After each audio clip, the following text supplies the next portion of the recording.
kritis untuk menyuarakan sesuatu lah, apapun itu, baik lingkungannya maupun negara atau apapun. Tetapi saya juga berharap mahasiswa lebih berpikirnya itu lebih komprehensif, nggak sepotong-sepotong ya. Sehingga inilah yang kita dorong mahasiswa itu tadi kita juga pengen mendorong bahwa boleh kritik, boleh kritis, tapi Anda harus punya basis yang kuat. Jangan hanya berdasarkan emosi atau berdasarkan genderang orang. Artinya benar-benar kalau Anda menyuarakan sesuatu, Anda harus punya basis data yang kuat. Kalau perlu Anda silahkan gitu loh. Anda melakukan saat ini kan namanya evidence based ya. Gunakan data, gunakan survei ketika Anda mau menyuarakan sesuatu. Dan saya sangat terbuka dengan mahasiswa. Dan mahasiswa itu kadang, Pak, minta kita mau mau menyampaikan kebijakan bukan protes ya, pengen fakultas seperti ini, saya welcome. Karena saya selalu ngomong bahwa our stakeholder terbesar itu kan mahasiswa sebenarnya. Sehingga apapun kebijakan yang saya lakukan, saya mencoba mendengarkan mahasiswa. Karena voice-nya seperti apa mereka. Tapi at least mahasiswa akan saya dorong tetap kritis, tetap menyuarakan apa yang memang menjadi concern ya. Belajar aja itu memang bagus tapi nggak cukup.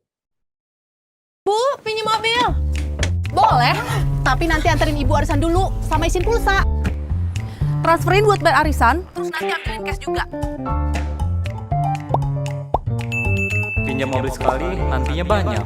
Makanya perbanyak transaksi, kumpulkan poin, lalu tukar dengan kupon undian di BNI Mobile Banking dan menangkan hadiahnya. Gak pakai nanti.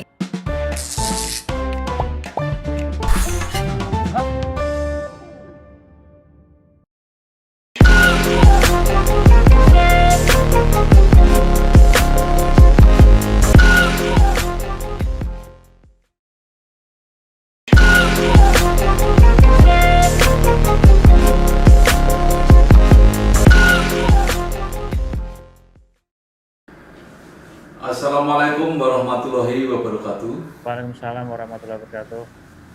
Bersama saya Bambang Sadono di kanal Inspirasi untuk Bangsa. Mudah-mudahan kanal ini selalu bisa memberi inspirasi, motivasi, dan edukasi. Kami sedang mempersiapkan beberapa video wawancara untuk ikut memberi makna 72 tahun Universitas Indonesia. Saya sekarang sudah bersama dengan Bapak Teguh Dartanto PhD. Beliau adalah Dekan Fakultas Ekonomika dan Bisnis Universitas Indonesia. Apa kabar Pak Teguh? Alhamdulillah baik Pak Bambang. Iya. Sibuk sekali. Ya lumayan. Alhamdulillah ini persiapan semester baru. Iya. Pak Teguh mungkin bisa bercerita pengalaman kuliah di Fakultas Ekonomika dan Bisnis Universitas Indonesia sampai perjalanan karir seperti sekarang menjadi dekan di alma mater tercinta. Silakan Pak Teguh. Terima kasih Pak Bambang. Mungkin ini sekedar cerita ya, sedikit tentang masa lalu lah. Artinya saya besar di daerah Pati Selatan ya, sebuah desa kecil di Pati Selatan, dan saya SMA di SMA 1 Pati. Waktu itu ada namanya PPKB atau mungkin banyak dikenal dengan PMDK. Awalnya saya nggak tertarik untuk masuk ke UI karena mimpinya pengen ITB, tetapi sebentar, itu desanya apa? Mungkin saya ke situ juga. desanya Pelem Gede, Pucak Wangi. Aduh, itu ada ke puncak itu memang. Ya, ke arah Blora itu kalau nggak salah. Iya, ke arah Blora. Ya, silakan Pak, terus Pak. Ya, artinya waktu itu saya nggak begitu tertarik ke UI, tetapi saya nggak tahu hari terakhir penutupan PPKB itu saya memilih untuk mendaftar ke UI. Gitu. Tapi pilihan saya sebenarnya bukan ekonomi, tetapi ilmu komputer waktu itu. Artinya memang ini ilmu komputer. Ya ketika masuk ilmu komputer pendaftar ya sudah, saya lupakan aja. Saya habis itu Ya ya berdoa aja gitu, semoga diterima di UI atau apa yang diberikan yang terbaik lah. Tetapi waktu selesai ujian SMA saya sakit gitu, harus dirawat di rumah sakit lama sehingga nggak bisa menyiapkan untuk ujian lah UMPTN yaitu secara baik gitu. Tetapi alhamdulillah waktu itu saya dapat pengumuman gitu dari UI bahwa pengumuman yang bikin bingung gitu. Saya tidak diterima di Fasilkom, tetapi jika bersedia Anda boleh kuliah di ekonomi. Ini juga bingung kan, artinya saya orang IPA tetapi harus harus masuk di ilmu di ekonomi gitu. Ekonominya nggak disebutkan jurusannya akuntansi, studi pembangunan ataupun manajemen, hanya ilmu ekonomi aja. Tapi waktu itu nggak ada pilihan lain, nggak mungkin siap-siap untuk ujian yang lain.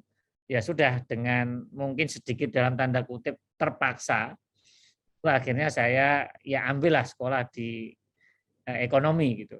Universitas Indonesia, universitas kami, ibu kota negara, pusat ilmu budaya bangsa, kami mahasiswa. Ya, Pak Teguh itu tahun berapa? Tahun 98, Pak. Pas reformasi ya itu ya.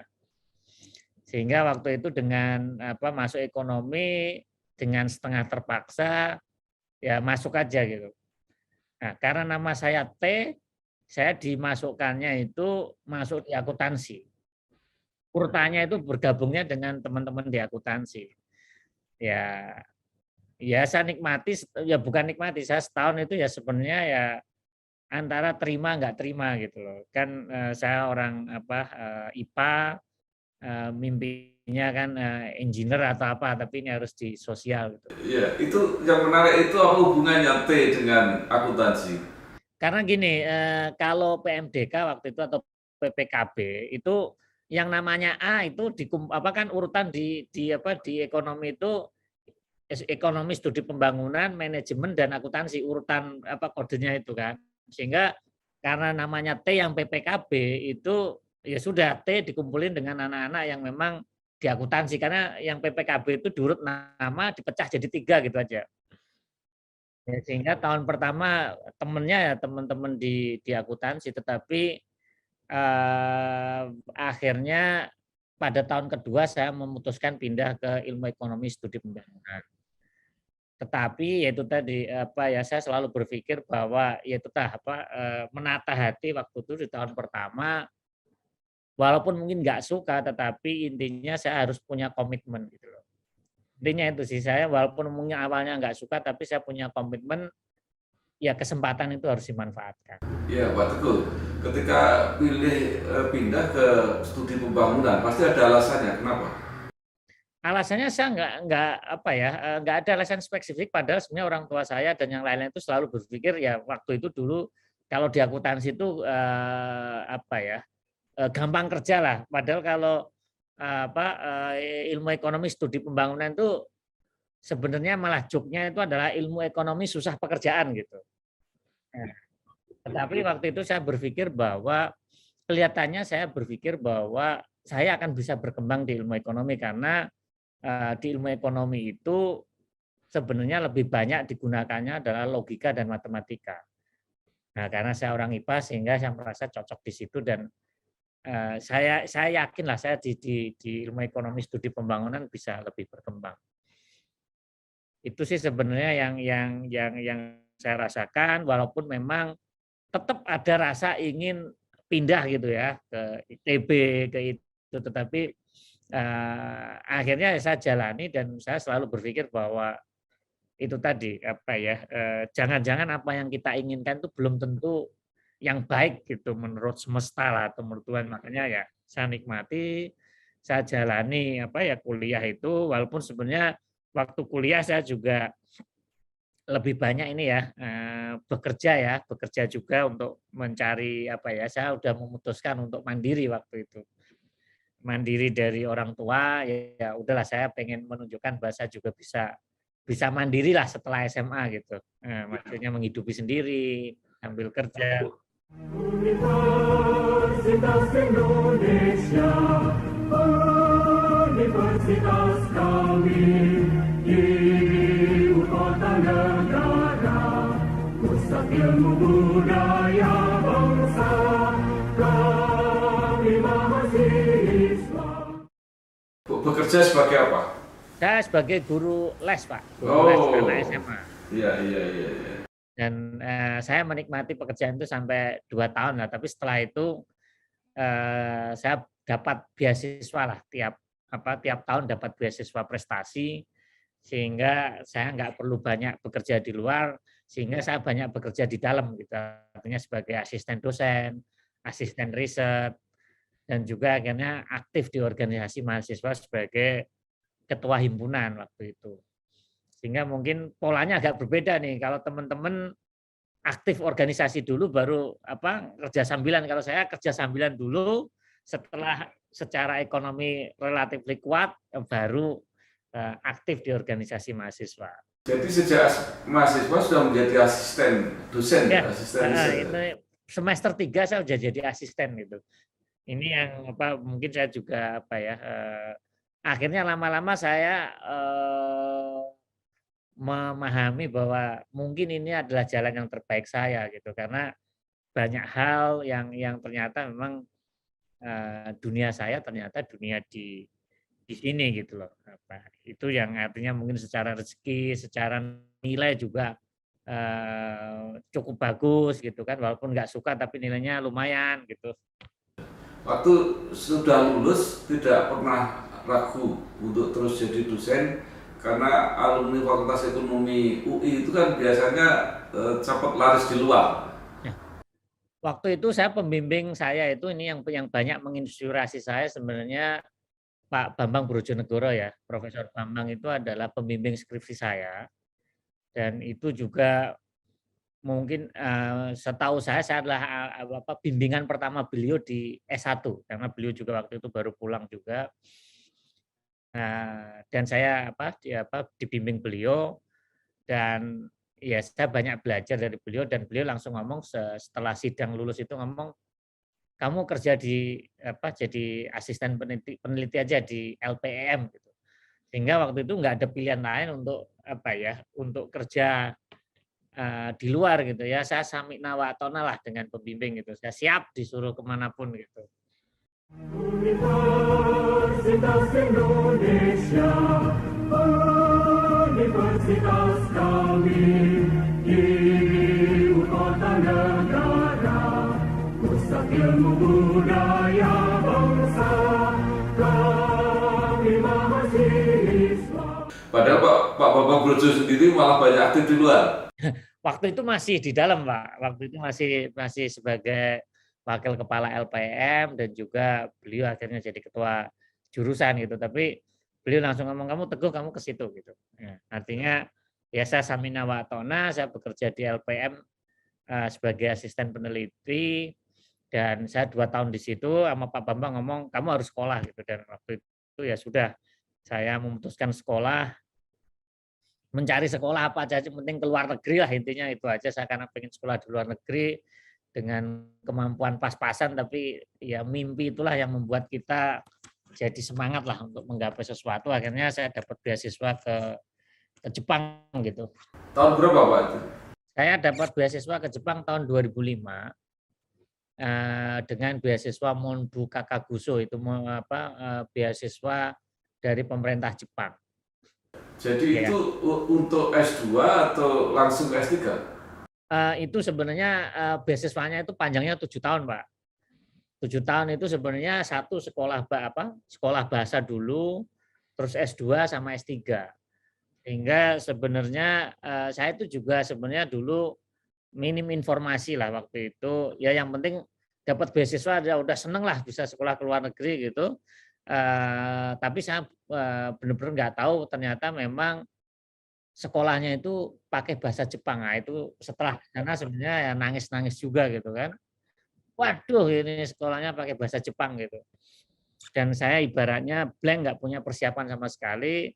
Ya selama di sana itulah saya benar-benar menempa diri gitu, menempa diri untuk belajar bahasa Jepang, nulis, ngomong, dan ya dengan perjuangan yang benar-benar lah saya spirit Jepang itu saya benar-benar paham gitu loh.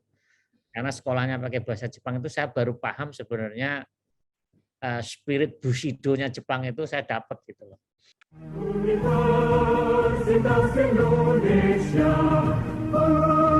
universitas kami, ibu kota negara, pusat ilmu budaya bangsa, kami mahasiswa. Berarti cukup disayang dong dengan para pembimbingnya karena bisa bahasa Jepang. Ya waktu itu ya antara disayang juga disebelin juga gitu karena memang kemampuan bahasa Jepangnya kan pas-pasan juga ya. Tapi ya memang intinya apa ya? Dan sekarang sih banyak bermanfaat lah kalau untuk komunikasi dengan networking. Tapi intinya waktu itu juga pengen nangis sih sebenarnya. Bagaimana kita belajar setahun itu kan baru setara dengan kelas 4 SD ya, terus harus kuliah gitu kan. Kalau kuliah itu ya bengong gitu. Sehingga memang effortnya luar biasa ya. Saya harus pakai belajar bahasa Inggrisnya dulu untuk paham ininya, habis itu belajar bahasa Jepangnya, istilah-istilahnya, belajar nulis, belajar yang lain gitu. Memang susah, berat. Ya seolah-olah membuang waktu kan. Saya harus persiapan itu 2 tahun, Pak. 2 tahun persiapan sekolah S2, 2 tahun S2, 3 tahun S3. Tapi setelah dipelajari bahwa ternyata itu tidak ada hal yang percuma gitu. Ternyata spirit pantang menyerah, spirit untuk bertarung, spirit untuk mengalahkan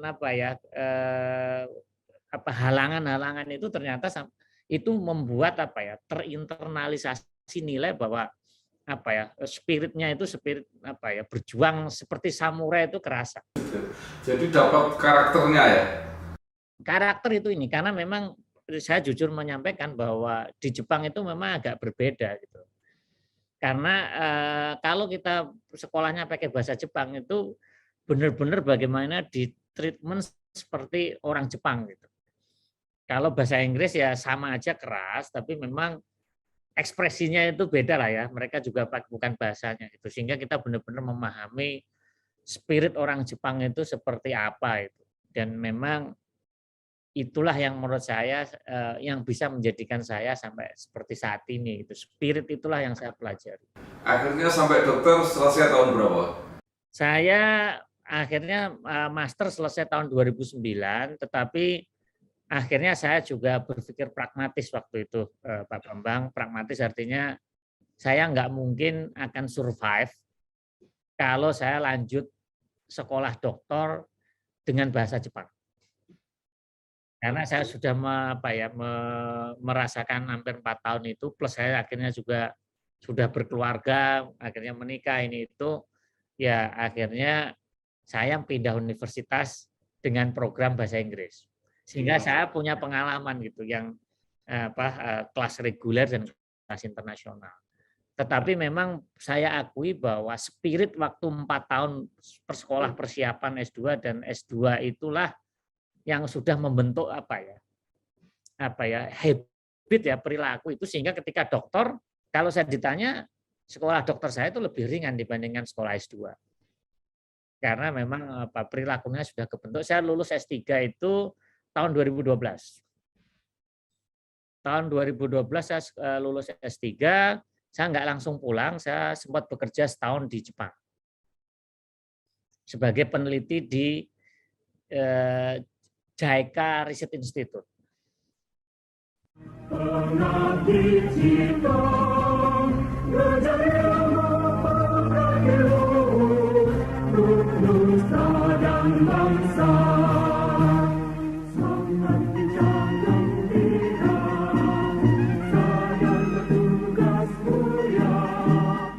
Nah itu beasiswanya nggak terganggu ya, nggak terputus atau ganti beasiswa? Enggak, kalau kan tadi sebenarnya kalau beasiswa Monbuka Kaguso itu memang jatahnya 7 tahun. Sekolah 2 tahun sekolah persiapan, 2 tahun master, 3 tahun doktor gitu. Itu alhamdulillah lancar. Nah, setelah itu setelah dapat S3 beasiswa selesai saya kerja sebagai peneliti karena waktu itu istri saya juga masih sedang menyelesaikan S2 gitu. Sehingga mau nggak mau saya harus menemani dulu lah setahun sambil bekerja. Itu kalau mau kan bisa kerja di Jepang atau di mana ya, afiliasinya perusahaan Jepang itu kan di mana-mana gitu. Tapi kenapa tetap kembali ke UI? Gini sebenarnya waktu itu saya bekerja di Jepang dan ya memang JICA itu kan miliknya pemerintah ya. Ya saya merasa bahwa kelihatannya saya nggak begitu bisa berkembang waktu itu, berpikir nggak mungkin saya bisa berkembang, mungkin hidup nyaman ya, tapi bagi saya nyaman itu bisa membuat kita berada di zona nyaman, kita bisa jadi pelan-pelan inovasi kreativitas mati gitu. Dan waktu itu saya memutuskan pulang ke Indonesia. Walaupun istri waktu itu juga ditawarin S3 tapi ngomong enggak, kita harus memulai di Indonesia. Karena menurut saya Indonesia waktu itu saya berpikir bahwa akan ada hal yang menarik yang kita bisa implementasikan. Dan waktu itu saya juga statusnya belum dosen, Pak.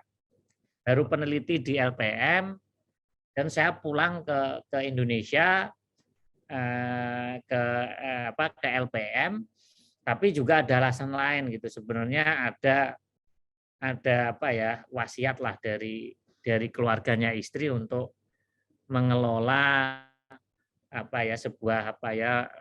kalau boleh dibilang ini tempat buat komunitas gitu untuk ngaji TPQ lah,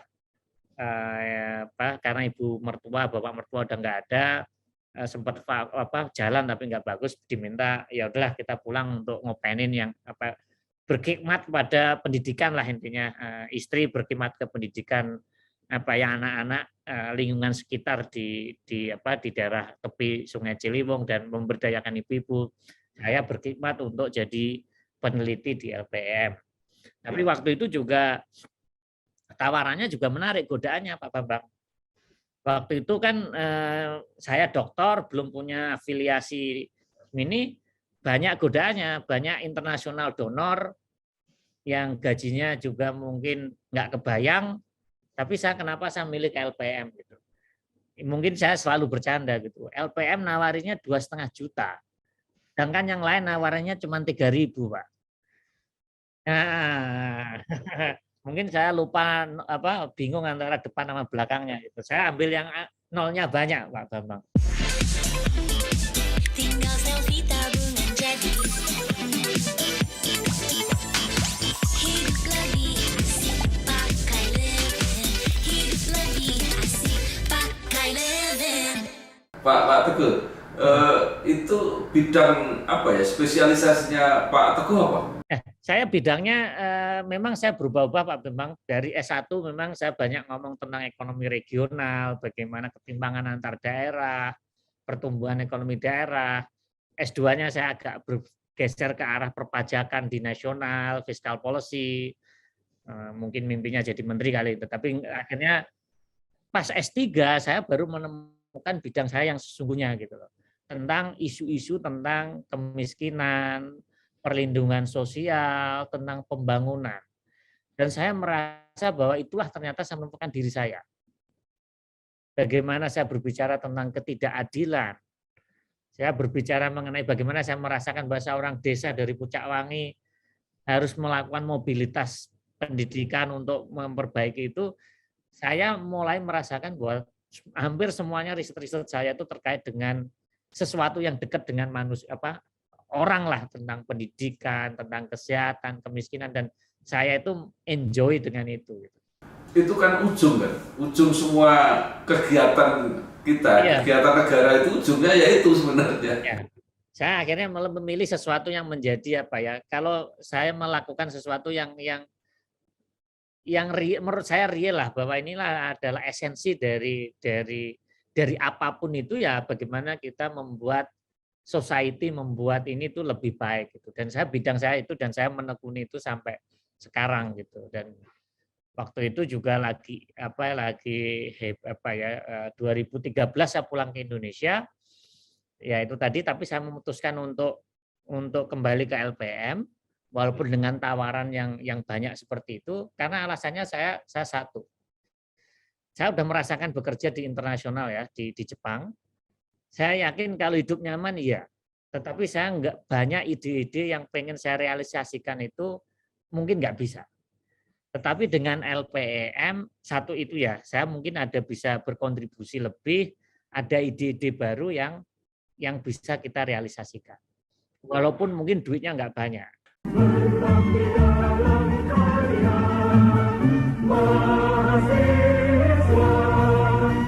Universitas Indonesia berlambang cinta berdasarkan Pancasila. Ya, Bapak Teguh, LPM itu kan seperti apa ya? Menyelenggarakan kursus-kursus gitu kalau nggak salah ya. Ya kursus riset dan riset kebijakan itu memang di situ gitu. Dan artinya, dan saya juga satu hal, saya juga saya intinya gini Pak Bambang, waktu itu saya pernah dibesarkan waktu asisten, saya merasa bahwa dibesarkan LPM, ada waktunya saya harus giving back, itu aja sih Pak Bambang. Saya lebih ke arah saya dulu dari situ saya harus kembali ke situ untuk berkontribusi gitu, karena intinya saya tuh pengen ada ide-ide yang pengen direalisasikan, walaupun akhirnya memang saya juga ketika pulang itu nggak cuma sampai setahun gitu di LPM, karena akhirnya diminta sebagai kepala program studi di tahun 2014 S1 Ilmu Ekonomi. Jadi sudah langsung diterima sebagai pegawai negeri waktu itu? Belum Pak, masih sebagai pegawai UI kontrak. Oh, tapi sudah bisa jadi ketua program studi ya? Ya, ini exercise lah sebenarnya, exercise dari beliau Pak Rektor dulu kan, Pak Dekan lah. Ini mereka exercise nih, kelihatannya anak ini punya ide-ide yang mungkin dalam tanda kutip setengah-setengah gila lah gitu. Iya, iya. Nah itu tahun berapa Pak mulai jadi ketua program studi itu? 2014 Pak. Oh 2014. Ya. Nah, terus Pak, PNS saya baru 2015. Oh, jadi PNS nyusul ya, ini luar biasa. Ya. Nah, Pak Teguh sampai sekarang belum guru besar kelihatannya ya? Belum kan, guru besar itu syaratnya 10 tahun Pak, dari 2015. Iya, iya. Nah, tapi sudah terpilih menjadi dekan. Ya, tapi ini sebenarnya lebih banyak saya nggak tahu dekan ini kecelakaan sejarah atau apa, tetapi kalau saya ditanya, the happiest moment karir saya itu adalah ketika sebagai kepala program studi. Karena di situ waktu itu saya bisa melakukan reformasi yang menurut saya cukup fundamental lah. Saya mengubah, dalam tanda kutip, mengubah ke arah bahwa ini loh standar pendidikan yang harus kita lakukan. Dan sebelum kampus Merdeka sekarang ada, kita itu 2015 atau 2014 kita itu sudah mendorong kampus Merdeka di prodi S1 Ilmu Ekonomi.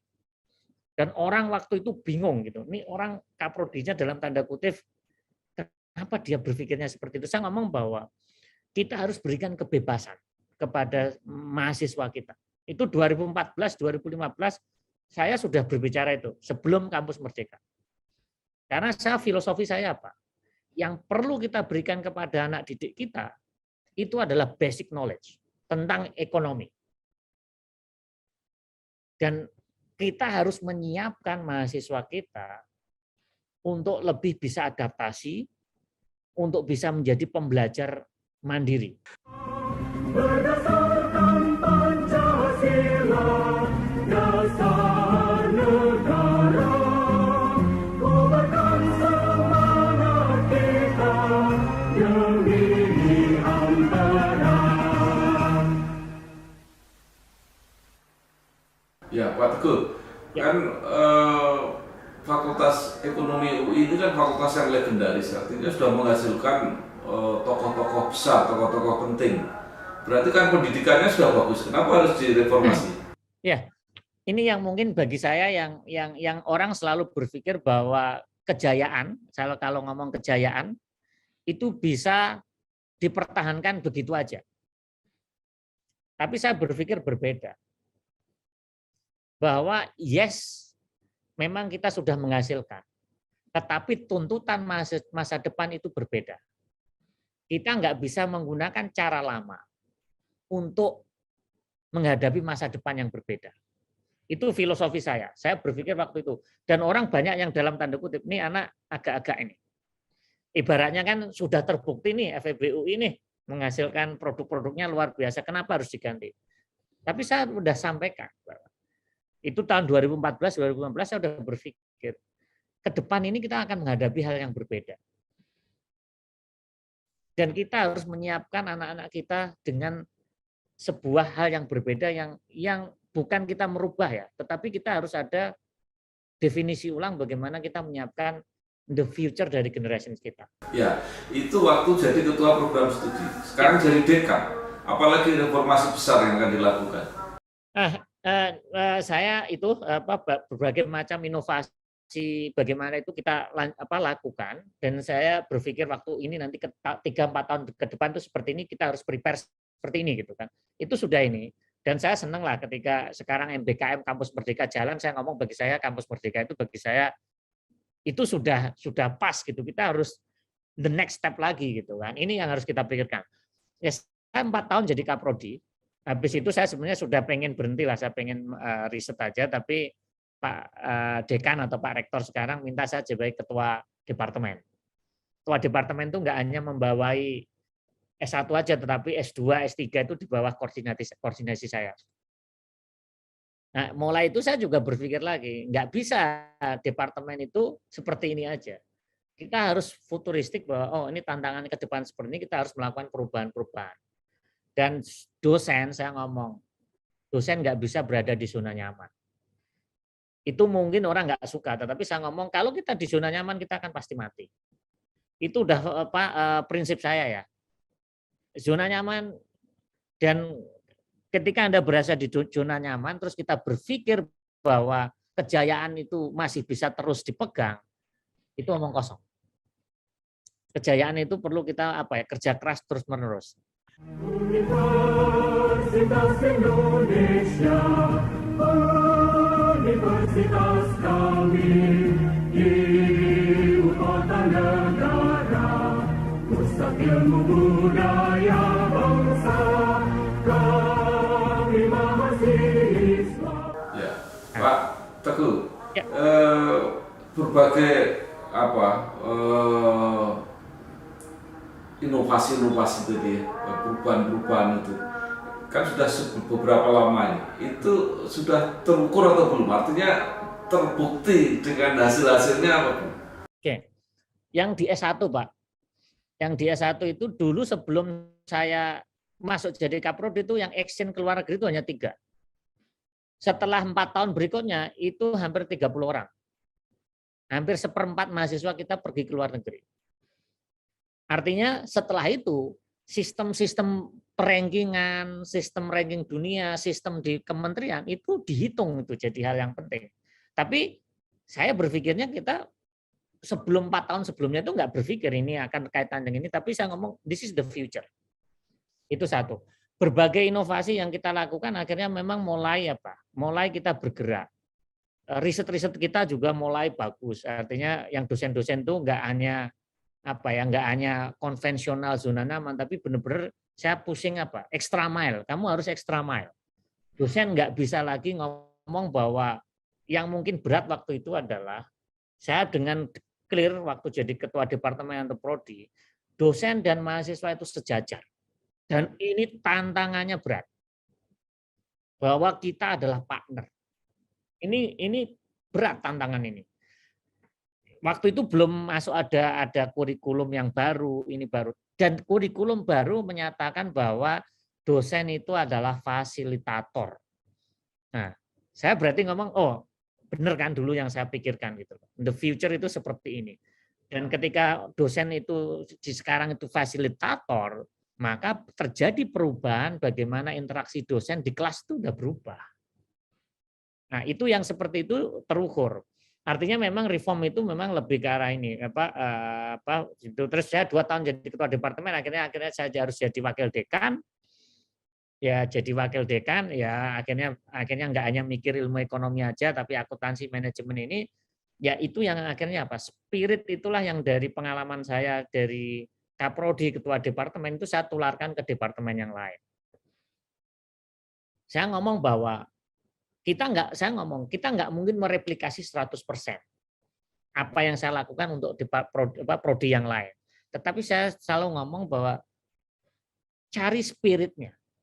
Spirit freedom itu sebenarnya sebelum kampus merdeka ini saya ngomong, freedom itu sebenarnya kita itu menghargai bahwa mahasiswa itu juga punya will, punya keinginan, dia yang paling tahu seharusnya apa masa depannya. Kita sebagai pengelola itu menyiapkan kerangka dasar, ilmu dasar. Tetapi untuk mereka berkembang, kita dorong mereka berkembang. Nah, sekarang ketika menjadi dekan, saya pastilah banyak inovasi-inovasi yang pengen kita lakukan. Selain satulah, kita juga harus tetap dengan IKU lah ya, indikator kinerja utama yang sudah menjadi tupoksi kita, menjadi ini. Tapi saya ngomong, kalau kita bekerjanya seperti itu, kita akan jadi biasa aja.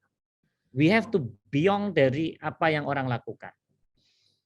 Misalnya saya sebelum ini di September saya udah ngomong, ke depan tuh ini. Makanya saya melaunching mengenai namanya celebrity lah. Kalau ngomong celeb itu kan CELBE kan celeb lah, bahasanya itu ini. Tapi itu kan singkatan dari Center for Education and Learning in Economic and Business. Bahwa saya ngomong bahwa pengajaran ini harus berbeda. Pedagogi kita harus berubah. Saya ngomong nggak bisa lagi dengan cara-cara kita yang dulu. Dunia sudah berubah, ini berubah. Makanya saya ngomong bahwa we have to e-pedagogi lah. Semuanya kan elektronik ini. E-pedagoginya kita berubah. Terus bagaimana kita ngomong bahwa kontekstualisasi konten. Ini yang selalu saya dengung-dengungkan, Pak Bambang. Kita kalau hanya kamu mengajarkan konten, buku, YouTube, Google sudah bisa. Tapi kita harus menarik bahwa kontekstualisasi konten. Konteksnya apa konten ini? Saya itu spiritnya selalu ngomong, teach student beyond Google. Wah, orang pada kaget kan. Kita harus mengajar mahasiswa kita beyond Google. Kalau apa yang kita ajarkan di Google, kita bisa digantikan oleh YouTube. Ini yang spirit ini yang mencoba saya tularkan memang nggak gampang. Nggak gampang, tetapi kita harus berubah. Makanya tagline saya ketika sekarang ini di dekan itu apa? History, legacy, and the bright future. Artinya apa? Yang terakhir apa, Pak? Bright future. Ya, ini yang mencoba kita ini angkat. Ya. Artinya apa? FEBUI punya kebesaran sejarah masa lalu. Tapi kebesaran sejarah itu jangan hanya jadi kenangan. Oke, kita pernah jadi hebat, yes. Kita punya dominan, punya yes.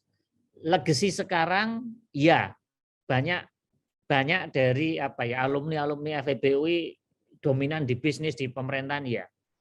Tapi saya menyamaikan bahwa orang-orang generasi sekarang itu adalah produk tahun 80-an atau 90 awal ya. Artinya memang sistem pendidikan orang yang kita hasilkan sekarang ini kan sebenarnya produk dari masa lalu kan, sistem masa lalu. Saya ngomong bahwa sekarang itu kita harus ngomong bahwa orang lain juga bergerak, dunia sudah bergerak. Kita nggak bisa ngomong klaim bahwa kita paling hebat di FEBUI di Indonesia. Yes, klaim boleh, tapi itu cukup sampai di situ. Kita harus berpikirnya beyond border dari Indonesia. Karena kita sudah menjadi orang global. Saya ngomong bahwa bright future itu harus di-prepare dari sekarang. Kalau kita pengen FEBUI pengen masih punya kontribusi besar after 2030 atau 2040, we have to do something saat ini. Universitas Indonesia, universitas kami. ilmu budaya bangsa, kami mahasiswa. Ya, Pak Teguh, pada akhirnya kan apapun yang dilakukan sebuah lembaga pendidikan itu kan produknya para alumni. Jadi artinya disimbolkan oleh para alumni. Nah, sekarang menurut Pak Teguh seperti apa ini peta pengabdian para alumni FEB UI? Ya, saya akui ya tadi histori legacy kita sekarang ini ya bagaimanapun kita masih diakui lah top. Itu saya selalu menggunakan data-data survei itu. Tetapi ada hal-hal yang lain yang orang lain juga saya harus lihat. Ya, artinya kita nggak bisa terlalu melihat diri kita sendiri ya. Orang lain juga sudah bergerak. Dan mereka bergeraknya juga cukup progresif. Walaupun kita bisa lead. Nah, makanya itu saya selalu ngomong bahwa histori itu menjadi fondasi. Bukan menjadi kenangan yang kita lupa. Histori adalah fondasi, legacy sekarang adalah spirit bagaimana kita ke depan. Ini yang selalu saya ini, dan saya selalu gunakan yang namanya survei, Pak. Survei alumni, tracer study itu kita lihat. Kekurangan kita apa? Kekurangan kita apa? Gitu. Artinya kalau misalnya selalu dikatakan bahwa FEBU ini masa tunggu pekerjaannya itu hanya 3 bulan atau 2 bulan atau sebulan. Itu sudah pada dapat kerja. Paling lama paling 3 bulan. Itu hampir 75% sudah dapat kerja. Bagus gitu.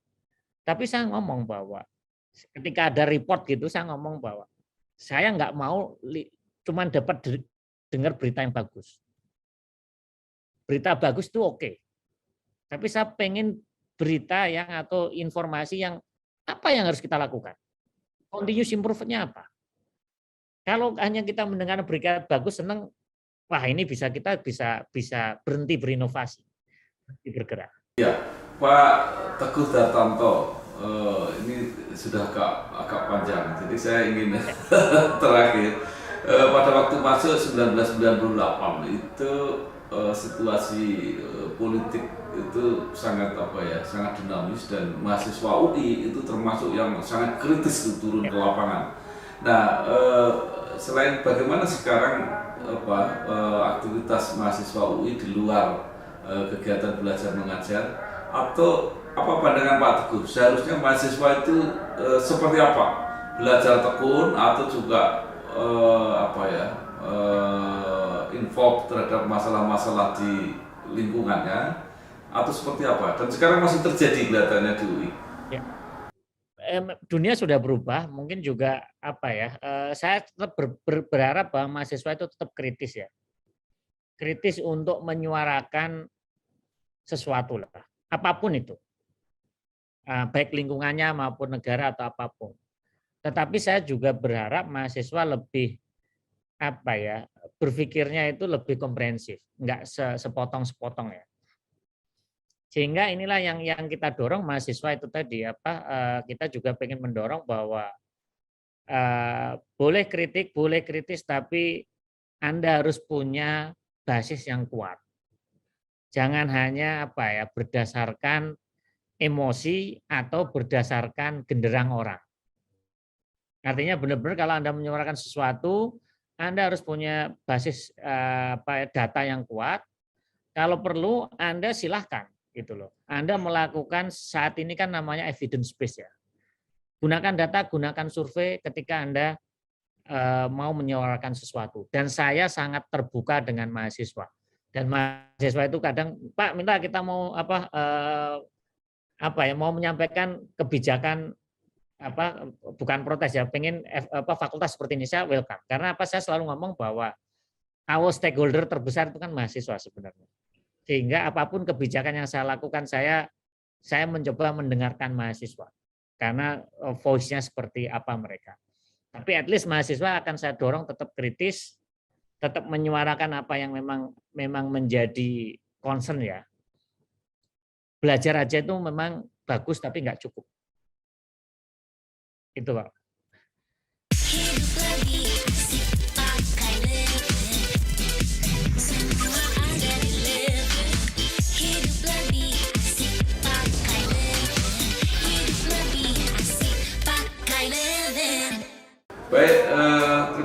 sekali Bapak Dr. Teguh Dartanto, Dekan Fakultas Ekonomika dan Bisnis Universitas Indonesia.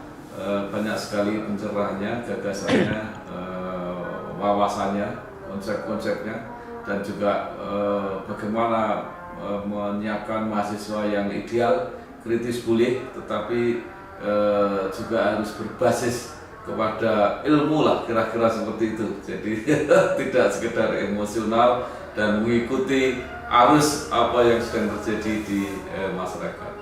Sekali lagi terima kasih Bapak Teguh Dartanto, mudah-mudahan apa yang disampaikan ini bermanfaat untuk kita semua, bukan hanya untuk mahasiswa atau sivitas akademika UI saja, tapi untuk kita semua, mudah-mudahan itu bermanfaat. Terima kasih. Wassalamualaikum warahmatullahi wabarakatuh. Terima kasih Pak Bang.